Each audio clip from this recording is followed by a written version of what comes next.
Hello મિત્રો, આજે હું તમારા માટે લઈને ફરી આવી ગઈ છું નિબંધ, ચર્ચાપત્ર, પત્રલેખન.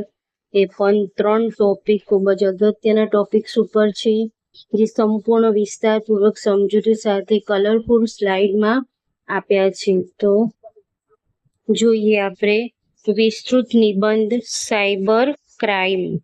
સાયબર ક્રાઇમનો નિબંધ છે, જે સાયબર ક્રાઇમ આધુનિક યુગનો નવો પડકાર અને ઉકેલ. જેની પ્રસ્તાવના જોઈએ કે આજના ડિજિટલ યુગમાં ઇન્ટરનેટ અને સ્માર્ટફોન આપણા જીવનનું અભિન્ન અંગ બની ગયા છે.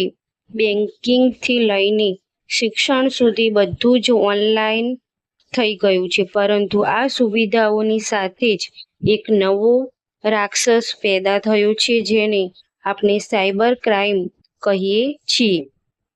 આ એક એવો ગુનો છે જેમાં કોઈ હથિયાર વિના માત્ર કમ્પ્યુટર અને ઇન્ટરનેટની મદદથી છેતરપિંડી કરવામાં આવે છે.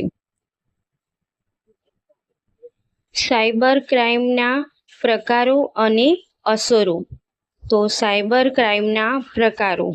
આજે સાયબર ગુનેગારો ખૂબ સ્માર્ટ થઈ ગયા છે. બેંકમાંથી ઓટીપી માંગીને પૈસા ઉપાડી લેવા, સોશિયલ મીડિયા પર ખોટા એકાઉન્ટ બનાવીને બદનામ કરવા, કોઈ કંપનીનો અગત્યનો ડેટા હેક કરી લેવો અથવા ઓનલાઈન ખરીદીમાં છેતરપિંડી કરવી, આ બધું સાયબર ક્રાઇમનો જ હિસ્સો છે. હવે અસરો. આ ગુનાઓને કારણે સામાન્ય માણસો પોતાની જીવનભરની કમાણી ગુમાવી દે છે. યુવાનો ઘણીવાર બ્લેકમેલિંગનો શિકાર બને છે, જેના કારણે માનસિક તણાવ અને આત્મહત્યાના કિસ્સાઓ પણ વધ્યા છે. દેશની સુરક્ષા વ્યવસ્થા સામે પણ આ એક મોટો ખતરો છે.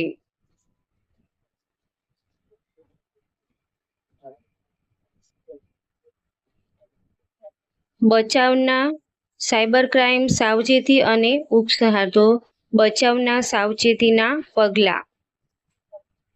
ડિજિટલ સાક્ષરતા એ જ આનો સૌથી મોટો ઈલાજ છે. ક્યારેય કોઈ અજાણી વ્યક્તિ સાથે પાસવર્ડ કે ઓટીપી શેર ન કરવો. સોશિયલ મીડિયા પર પોતાની અંગત માહિતી પબ્લિક ન રાખવી અને હંમેશા મજબૂત પાસવર્ડનો ઉપયોગ કરવો. શંકાસ્પદ લિંક પર ક્લિક કરવાનું ટાળવું. ઉપસંહાર.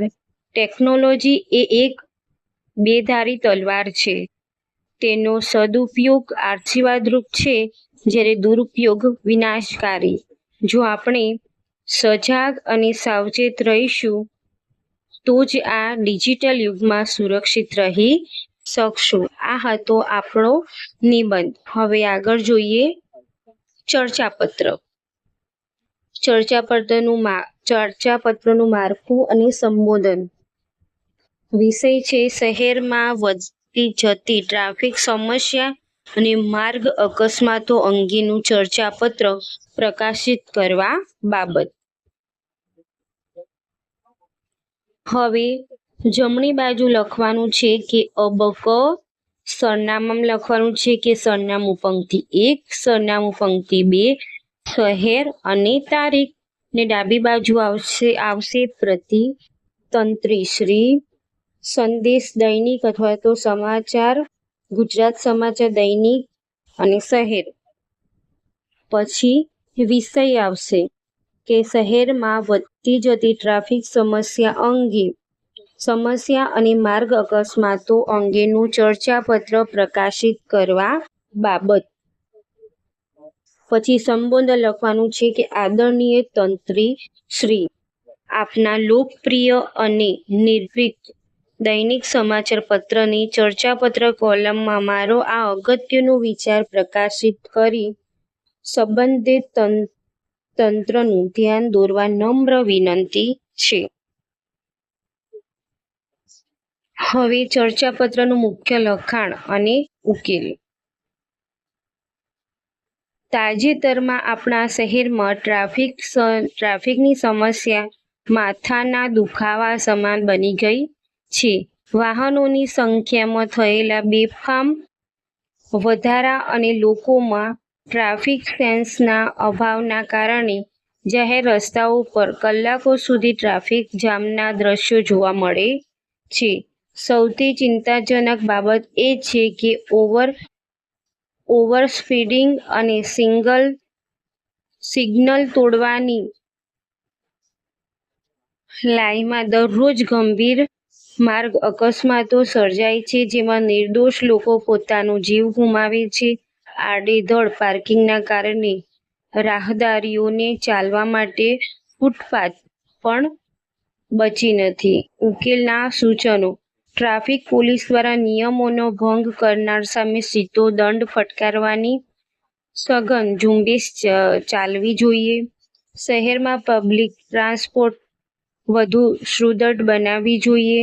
ટ્રાફિક અવેરનેસના કાર્યક્રમો યોજવા જોઈએ. માર્ગ સુરક્ષા એ સહિયારી જવાબદારી છે. જમણી બાજુ લખવાનું કે આપનો જાગૃત નાગરિક અબક. અને ચર્ચાપત્ર લખવાની શરૂઆત કરતા પહેલા શીર્ષક આપવાનું, પછી ચર્ચાપત્ર લખવાની શરૂઆત કરવાની. હવે છે પત્ર લેખન, માળખું અને સંબોધન. તો પત્ર લેખનનો વિષય છે કે અમારી શાળામાં આયોજિત મહા રક્તદાન શિબિરમાં મુખ્ય મહેમાન તરીકે ઉપસ્થિત રહેવા આમંત્રણ આપવા બાબત. હવે જમણી બાજુ લખવાનું છે કે અબક, આચાર્યશ્રી, સરકારી હાઈસ્કૂલ, ગામ અને શહેર અને તારીખ. ડાબી બાજુ લખવાનું છે કે પ્રતિ માન્ય જિલ્લા આરોગ્ય અધિકારી શ્રી, જિલ્લા પંચાયત કચેરી, શહેર.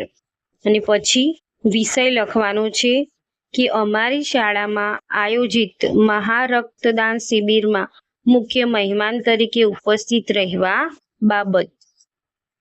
પછી સંબોધન લખવાનું છે કે આદરણીય સાહેબ શ્રી.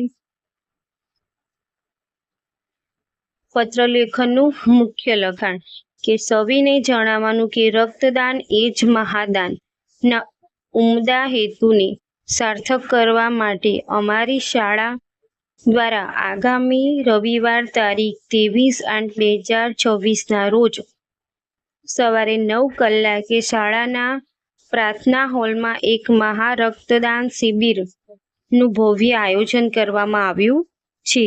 આ શિબિરમાં શાળાના તમામ શિક્ષક મિત્રો ને ગામના યુવાનો અને વિદ્યાર્થીઓના વાલીઓ ખૂબ જ ઉત્સાહભેર જોડાઈને રક્તદાન કરવાના છે. એકત્રિત થયેલું રક્ત સિવિલ હોસ્પિટલની બ્લડ બેંકને અર્પણ કરવામાં આવશે, જેથી જરૂરિયાતમંદ દર્દીઓનો જીવ બચાવી શકાય. આપ શ્રી આપના જિલ્લાના આરોગ્ય વિભાગના વડા છો, તેથી આ સેવાકીય કાર્યક્રમમાં મુખ્ય મહેમાન તરીકે ઉપસ્થિત રહી રક્તદાતાઓનો ઉત્સાહ વધારવા શાળા પરિવાર વતી હું આપને ભાવભર્યું આમંત્રણ પાઠવું છું. આપ શ્રી આપનો કિંમતી સમય ફાળવી આ નિમંત્રણનો સ્વીકાર કરશો તેવી નમ્ર અપેક્ષા છે. જમણી બાજુ લખવાનું છે કે લિખિતન અથવા તો આપનો સ્નેહાધીન અબક, આચાર્યશ્રી. Thank you.